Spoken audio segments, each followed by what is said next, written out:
అలాంటి double decker bus వచ్చి ఒక సికింద్రాబాద్ దగ్గర ఒకటి ఆగింది. అక్కడికి దాదాపు ఒక 70 సంవత్సరాలు ఉన్న ముసలం వచ్చింది. ఆమె ఎక్కడికి వెళ్ళాలంటే పట్టాన్ చెరువుకి వెళ్ళాలి. సో అడ్రస్ అడుగుతుంది. ఆ బస్సు దగ్గరికి వెళ్ళేసరికి ఒక అతను బాగా తాగేసి ఉన్నాడు.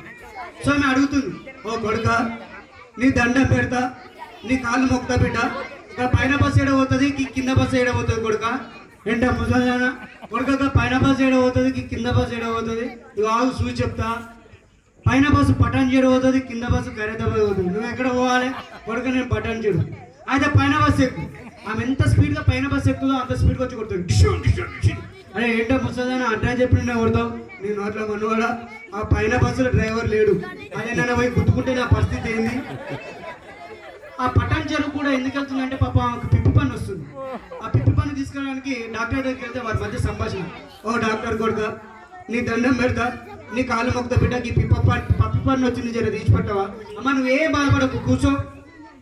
అమ్మ ఆను ఆ, అమ్మ ఇంకొంచెం గట్టిగాను ఆ, అమ్మ ఇంకోసారి ఆ, అమ్మ ఇంకోసారి ఆ, అమ్మ ఇంకోసారి. నీ నోట్ల మనవాడా? పిప్పి పన్ను బయట కుర్చీలో కూర్చొని తీస్తావా లేకపోతే నా నోట్లో కుర్చీ వేసుకొని తీస్తావా? సో